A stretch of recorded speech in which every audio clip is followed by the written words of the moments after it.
My brother slept with my fiancée, my family forgave them and tried to reunite us, but my final decision left them in shock forever. My brother, Dylan, and I were close in that competitive, two boys under one roof kind of way.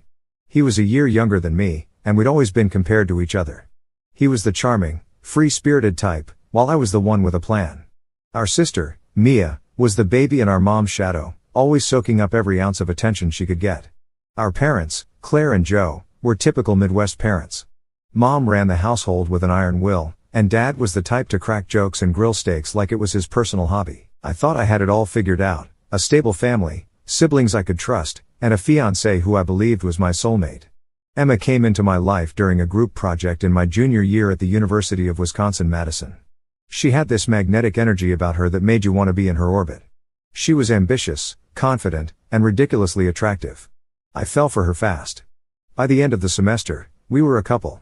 It felt like a whirlwind, but I didn't question it because it seemed perfect. I imagined our future together, careers, kids, everything. One November, I proposed to her. It wasn't some grand gesture, just the two of us on a crisp autumn evening. She said yes, and we started planning our wedding for the following summer. It felt like the beginning of the life I'd always dreamed of. And then, it all imploded. In March, I had a random slow Friday at work.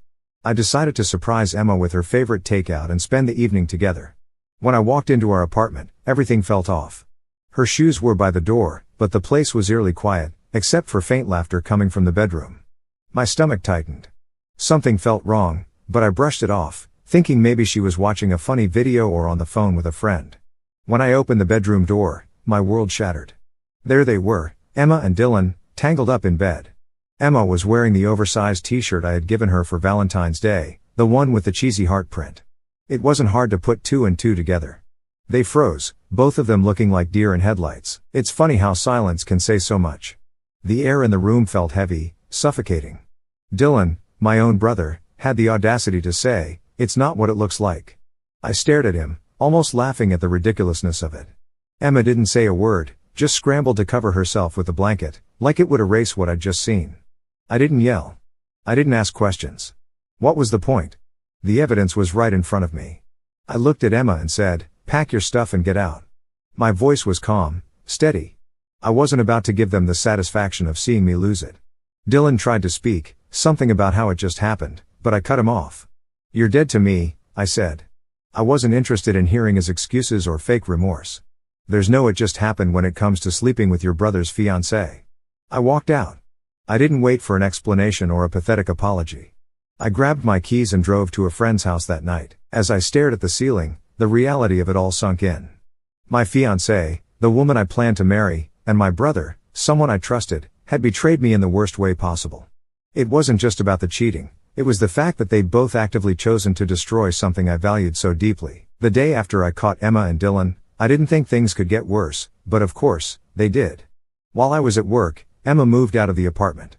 I'd already told her to pack her stuff and leave, so I figured that was the end of it.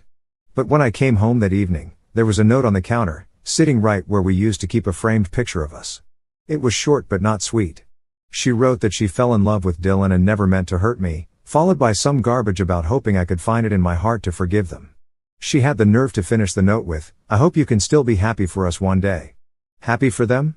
I wanted to laugh, but it wasn't funny, it was infuriating. I crumpled the note and tossed it in the trash. There was nothing left to say to her. The apartment felt eerily quiet without her stuff, but I didn't care. I wanted her out of my life as fast as possible, and now she was. My family found out what happened within a few days. I didn't tell them. I'm guessing Emma or Dylan spilled the beans. My mom, Claire, called me immediately. She was furious, not at me, but at Dylan. She kept saying how she couldn't believe her own son would betray me like that. "He's not welcome here," she said over and over again. At first, it felt good to have her on my side, but I wasn't naive enough to think it would last. My mom's loyalty has always been conditional. She's the type who prides herself on keeping the family together, even if it means sweeping massive betrayals under the rug. I figured it was only a matter of time before she started defending Dylan. My dad, Joe, was a different story. When I finally answered one of his calls, he didn't say much. He just sighed and said, "Well, I guess things like this happen sometimes." I couldn't believe it. He wasn't angry, upset, or even surprised. He treated it like Dylan spilling coffee on my shirt instead of nuking my relationship and my trust in him. Mia, my younger sister, tried to be supportive, but I could tell she was conflicted. She'd call to check on me and say she couldn't believe what Dylan and Emma did, but there was always hesitation in her voice. She was caught between me and the rest of the family, and it was obvious. For weeks, I ignored most of their calls. I didn't have the energy to rehash what happened or hear excuses about why I should let it go. Instead, I threw myself into work. It was the only thing keeping me sane. My boss, Kevin, noticed I was putting in extra hours and asked if everything was okay. I didn't tell him the full story, but I admitted I was dealing with some personal stuff. That's when he mentioned the Indianapolis office. Apparently, they'd been struggling to find someone to lead the team there, and Kevin thought I'd be a perfect fit. It was a promotion and a chance to get out of Milwaukee, far away from Emma and all the mess they'd created. I didn't hesitate. I told him I was interested. When I told my parents about the relocation, my dad just said, "Good for you. A fresh start might be what you need." My mom, on the other hand, acted like I'd announced I was moving to Mars. She cried and begged me to reconsider. "What about family dinners? What about Christmas? You can't just leave us behind, Alex," she said. I told her I wasn't leaving them behind. I was leaving Dylan behind. "He's not part of this family anymore," she said firmly, but I didn't believe her. My mom has a way of saying one thing and doing the exact opposite when it suits her. By July, my gut feeling was proven right. Dylan was back in the house. My mom called me one evening, casually dropping that they decided to let him come home for a while because he had nowhere else to go. She acted like it was no big deal, like she wasn't inviting the person who had betrayed me into her home while still expecting me to show up for Sunday dinners. I didn't even try to hide my anger. I told her it was a slap in the face, that she was choosing him over me. She tried to justify it, saying, "He's still my son. I can't turn him away." I snapped back, "Well, he's not my brother anymore, and I don't want anything to do with him." That's when she started her family unity campaign. She went on and on about how we needed to heal and move forward as a family. It was all code for, "Just forgive Dylan so I don't have to feel guilty about letting him back in." I wasn't having it. I told her plain and simple that I wasn't interested in healing or pretending things were okay. "You want unity? Then maybe stop rewarding the person who blew everything apart," I said before hanging up. After that, I kept my distance. I was busy preparing for the move to Indianapolis anyway.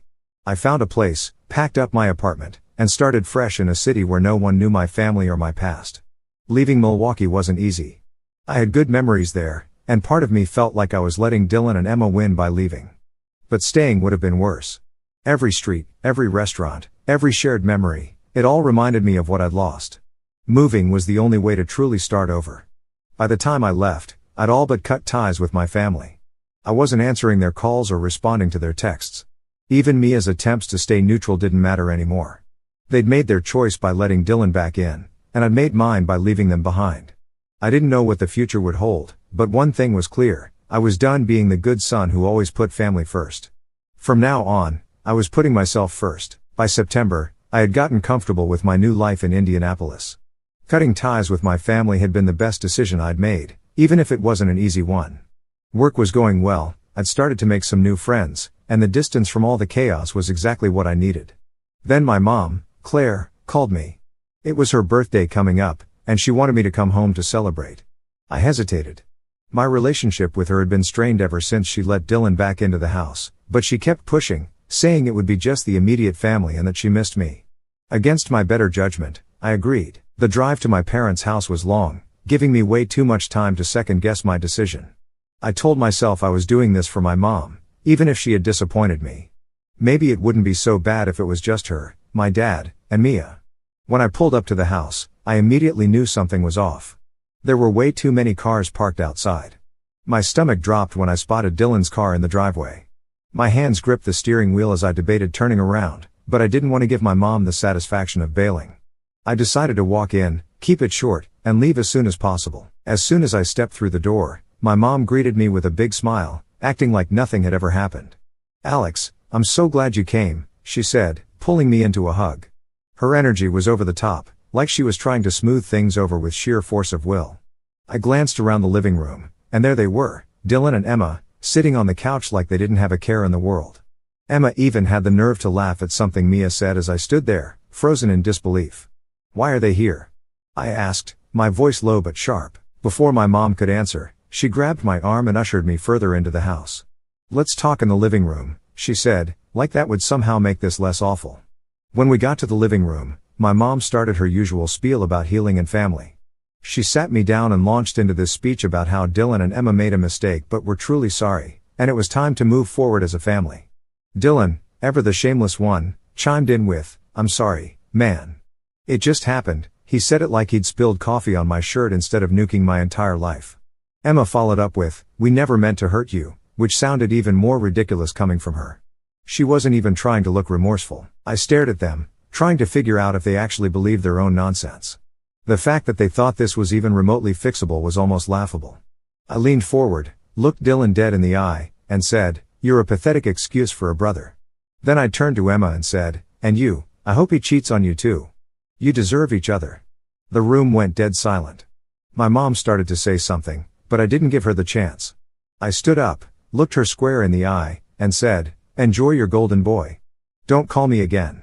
As I walked out, I could hear my mom trying to calm everyone down, saying something about how I'd come around eventually. Dylan didn't say a word, and Emma just sat there. I got into my car and drove off without looking back. My mind was racing. How could my mom think this was okay? How could she expect me to forgive and forget like this was some minor disagreement instead of a betrayal that ripped my life apart? I spent the rest of the day trying to cool off, but I couldn't shake the anger. I kept replaying the scene in my head, wishing I'd said even more. Part of me wanted to call my mom and unload everything I was feeling, but I knew it wouldn't make a difference. She'd already made her choice when she welcomed Dylan and Emma back into her life. That night, I blocked her number. I blocked Dylan's too, even though he hadn't reached out in months. I figured it was only a matter of time before he or Emma tried to clear the air again, and I didn't want to deal with it. For the next few weeks, I kept to myself. Work became my escape, and I threw myself into every project I could find. My coworkers probably thought I was just super dedicated, but the truth was, I didn't know how else to channel my frustration.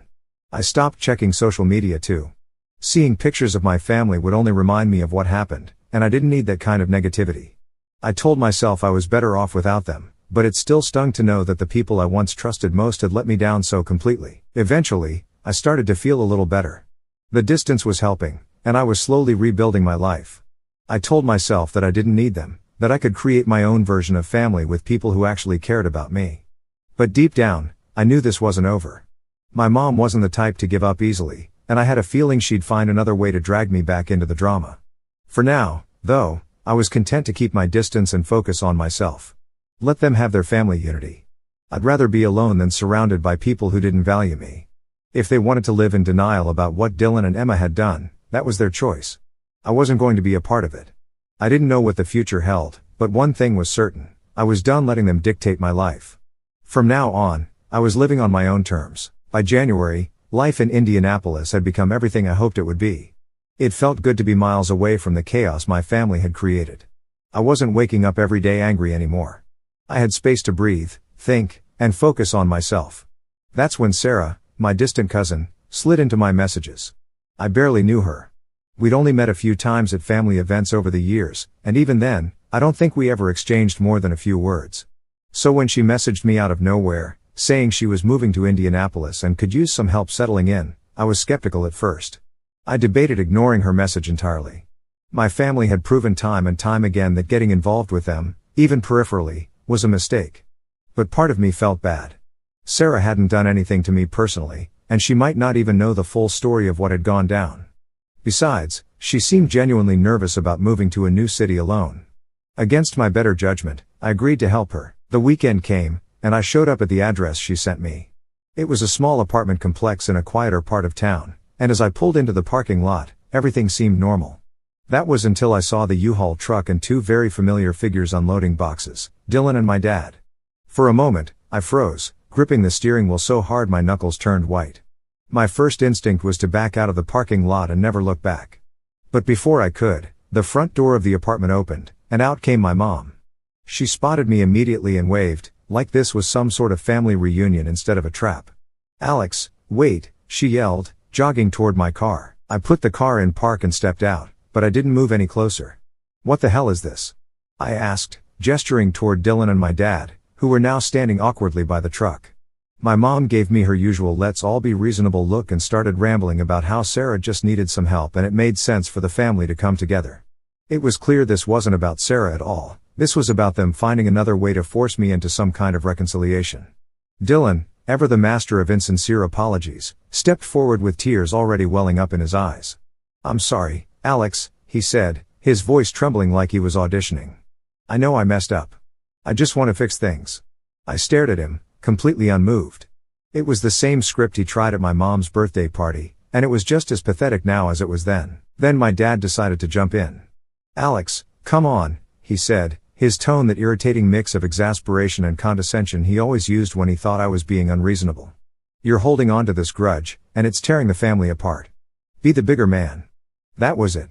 Hearing him tell me to be the bigger man, as if Dylan's actions were some minor mistake I needed to get over, sent me over the edge. He had no idea what it felt like to be betrayed by your own brother, to lose not just a relationship but the trust you had in the people closest to you. When my dad stepped closer and put a hand on my shoulder, I reacted without thinking. My fist connected with his face before I even realized what I was doing. The sound of it was sharp, and for a moment, everything went still. My dad stumbled back, holding his jaw, and stared at me in shock. Dylan looked like he wanted to disappear, and my mom, predictably, burst into tears. "Alex," she sobbed, as if I was the one ruining everything. Dylan muttered something under his breath about me going too far, but I didn't even bother responding. I turned and walked back to my car. "Don't follow me," I said over my shoulder. When I got home, I blocked Sarah immediately. I didn't care if she was part of the setup or just a pawn in my mom's latest scheme. Either way, I wanted nothing to do with her. That night, I sat on my couch, trying to process what had just happened. I wasn't proud of losing my temper, but I didn't regret it either. My dad had crossed a line, and if a punch to the face was what it took to make them understand that I wasn't going to be manipulated, so be it. The worst part was that this wasn't even surprising. My mom had always been willing to bend over backward to protect Dylan, no matter how much damage he caused, and my dad was more concerned with keeping the peace than actually addressing the problem. I wondered how long they'd been planning this. Had they been talking to Sarah for weeks, convincing her to reach out to me, or was it a last-minute idea? Either way, it didn't matter. What mattered was that I'd walked away before they could rope me back in. The next morning, I woke up feeling a strange mix of relief and sadness. Relief because I'd stood my ground, but sadness because it was yet another reminder of how far gone my family was. There was no fixing this. They didn't see Dylan and Emma's betrayal for what it was, and they never would. I decided that day to cut ties even further. I wasn't going to give them any more opportunities to pull me into their mess. My life in Indianapolis was good, and I wasn't about to let them ruin it. Whatever they wanted from me, closure, forgiveness, a return to normal, they weren't going to get it. I was done being the scapegoat, the one expected to keep the family together while everyone else did whatever they wanted. By December, I was in a much better place emotionally and mentally. Life in Indianapolis was steady, and I had started dating Hannah, a 24-year-old woman who quickly became my rock.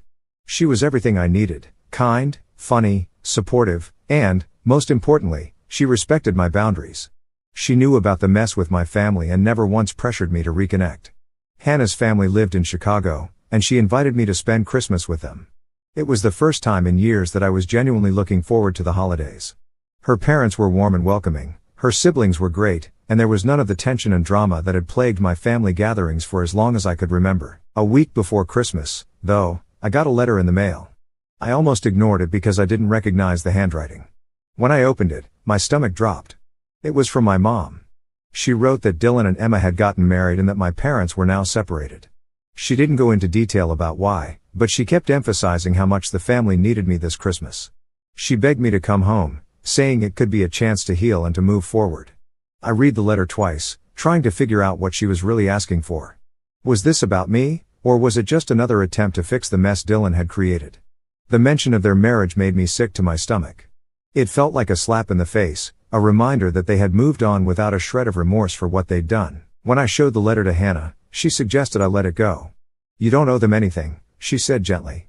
"If it's just going to hurt you, there's no reason to put yourself through that." She was right, of course, but a small part of me still felt guilty, not for cutting them off, but for the fact that I couldn't shake the sense of obligation my mom always tried to instill in me. In the end, I decided to spend Christmas with Hannah's family. They lived in a cozy house in the suburbs of Chicago, and as soon as we arrived, I knew I had made the right choice. Her parents greeted me with hugs, and her mom immediately started fussing over whether I liked hot chocolate or mulled cider better. It was simple and wholesome in a way I hadn't experienced in years. We spent Christmas Eve decorating the tree, baking cookies, and playing board games. It was the kind of holiday I'd always wanted but never really had. For once, I wasn't waiting for some kind of argument to break out. Christmas morning was just as peaceful. Hannah's family had a tradition of opening presents in their pajamas, and they even had a stocking for me with my name on it. It was thoughtful, simple, and made me feel like I belonged. But even in the middle of all that warmth and happiness, the thought of my family lingered in the back of my mind. I couldn't help but wonder what they were doing. Was my mom sitting alone in the house? Was my dad celebrating at all? Were Dylan and Emma playing happy couple while the rest of them pretended everything was fine? I pushed the thoughts aside and focused on the moment. I wasn't going to let their drama ruin this for me. In January, just as I was settling back into my routine, I got an email from Mia. I hadn't heard from her in months, so seeing her name in my inbox was a surprise. Against my better judgment, I opened it. Mia wrote that my dad was now living in a motel and that Dylan and Emma were struggling financially. She didn't go into too much detail, but she hinted that Dylan's work situation wasn't stable and that Emma was apparently unhappy in their marriage. I stared at the screen, trying to figure out why Mia thought I needed to know any of this. Was she looking for sympathy? Did she expect me to swoop in and fix things? If so, she was going to be disappointed. I didn't respond to the email. What was I supposed to say? Sorry to hear that, but it's not my problem? I wasn't going to get dragged back into their mess, no matter how bad things got for them. They had made their choices, and now they had to live with the consequences. Still, a part of me felt vindicated. They were struggling, and while I didn't take pleasure in their suffering, I couldn't help but feel like it was karma catching up to them. Dylan and Emma had destroyed my life, and now their perfect little bubble was starting to crack. Hannah noticed I was quieter than usual that evening and asked if everything was okay. I told her about the email, and she just nodded, her expression soft but firm. You've done the hard work of moving on, she said. Don't let them pull you back in. She was right. I had spent too much time rebuilding my life to let their problems derail me now. The next morning, I deleted Mia's email and blocked her address. It wasn't easy, but it was necessary. I wasn't going to let them use guilt or pity to worm their way back into my life. That Christmas with Hannah's family felt like a turning point. For the first time, I realized what it meant to be truly free of the toxicity I had grown up with. I didn't need my family's approval or their validation. I had found people who cared about me for who I was, not for what I could do for them. The chaos of my past wasn't going to define me anymore. I had built a new life, and I wasn't looking back. By June, I was feeling good about how far I'd come. My life in Indianapolis was stable, my relationship with Hannah was growing stronger every day, and my family was nothing but a distant memory. I had blocked them all, ignored every half-hearted attempt to reach out, and focused entirely on myself. But of course, they weren't done with me. One Saturday morning, I was getting ready to head out for a run when I heard a knock at my door. I wasn't expecting anyone, and when I looked through the peephole, I froze. It was Mia. I hadn't seen her in over a year, and for a split second, I considered pretending I wasn't home. But eventually, I opened the door. She immediately started crying. Alex, I'm so sorry, she said, stepping into the hallway before I could invite her in. I should have stood up for you more. I should have done more. Her words caught me off guard. For so long, Mia had been this passive presence in my life, someone who never outright hurt me but never really defended me either. Hearing her take responsibility was unexpected, and I wasn't sure how to respond. I cut ties with Dylan and Emma, she continued, and Mom. I just couldn't take it anymore. I folded my arms and leaned against the doorframe. What do you want, Mia? I asked. She hesitated, wiping her eyes. I just want to talk. Dad wants to talk too. Can we meet, please? I should have said no. Every instinct in my body was screaming at me to shut the door and move on with my day. But there was something about the way she looked at me, pleading, desperate, that made me pause. Against my better judgment, I agreed. A few days later, we met at a quiet diner on the edge of the city. Mia was already there when I arrived, sitting with our dad, Joe. I hadn't seen him since I punched him in the face outside Sarah's apartment, and the tension between us was palpable. He stood up as I approached, extending a hand. I didn't take it. Instead, I sat down across from them and waited for one of them to speak. I'm sorry, my dad said finally, his voice low. For everything. I should have done more to protect you. I should have handled things differently. It wasn't much, but it was more than I expected. For a brief moment, I felt a flicker of hope that maybe, just maybe, things could be salvaged. Then the door to the diner opened, and my mom walked in. I tensed immediately, and my dad had the decency to look embarrassed. She wanted to come, he said, as if that excused blindsiding me. And of course, right behind her were Dylan and Emma. I stood up, ready to leave, but Mia grabbed my arm. "Please, Alex, just hear them out," she said. That was it for me. I stood up, cutting my mom off before she even started talking. "You're not my family anymore," I said, my voice cold and steady. "You want forgiveness? Find someone else to manipulate. I'm done." I threw some cash on the table for my coffee and walked out, ignoring the voices calling after me. That was the moment I knew there was no going back. They could beg, plead, and cry all they wanted, but I was done being the scapegoat for their dysfunction. Now, at 28, I feel like I've lived several lifetimes since the chaos of my family unfolded. When I look back at everything that's happened, it almost doesn't feel real, like it was someone else's life. But the scars remind me it was all too real. The good news? I've come out stronger, wiser, and surrounded by people who actually care about me. Hannah and I got engaged last year. It was nothing fancy, just the two of us at our favorite park in Indianapolis. I didn't go for some grand gesture because I'd learned that real love doesn't need a spectacle. When I asked her to marry me, she cried and said yes immediately. That moment felt like the final piece of the puzzle I'd been trying to solve since everything fell apart.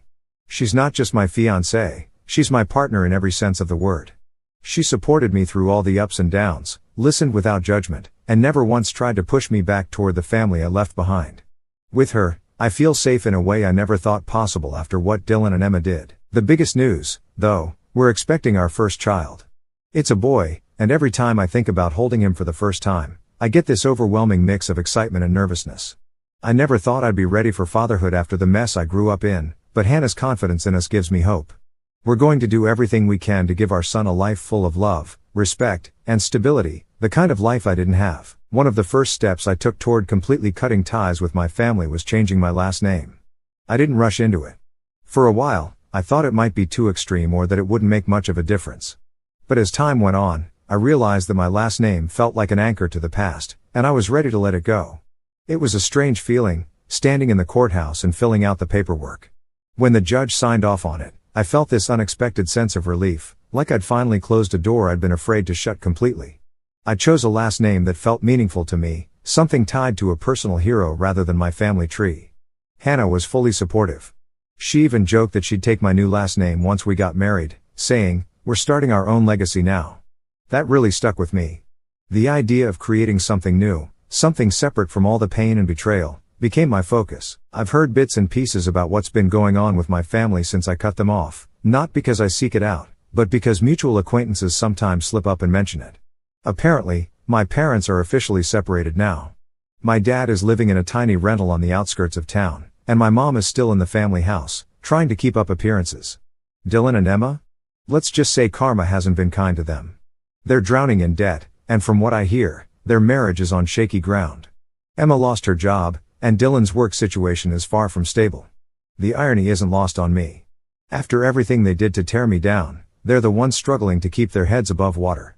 As for Mia, her fiancé left her a few months before their wedding. I don't know the details, and honestly, I don't care to. She made her choice to stand by Dylan and Emma when it mattered most, and that's not something I can forgive. The last time I heard from any of them directly was over a year ago, when my mom sent me another letter begging me to reconnect. I didn't even open it. I tossed it straight into the trash. Whatever regret they feel now is their burden to carry, not mine. One of the biggest lessons I've learned through all of this is the importance of setting boundaries. For so long, I let my family push me around, guilt me into forgiving them, and make me feel like their problems were my responsibility. Cutting them off wasn't easy. It was messy, but it was the only way to truly move forward. Sometimes, I wonder if my family ever looks back and regrets their choices. Do they think about the pain they caused? Do they realize how much they lost by betraying me? I'll probably never know, and that's okay. Their regret, or lack of it, doesn't matter anymore. What matters is that I finally found peace. If anyone reading this is going through something similar, let me tell you, it's not easy to walk away from toxic relationships, especially when they're family, but sometimes it's the only way to protect your peace and create the life you deserve. You're not obligated to keep people in your life just because of shared DNA. I've learned that family isn't about blood, it's about the people who show up for you, support you, and love you unconditionally. And with Hannah by my side and our little one on the way, I finally have the family I've always wanted.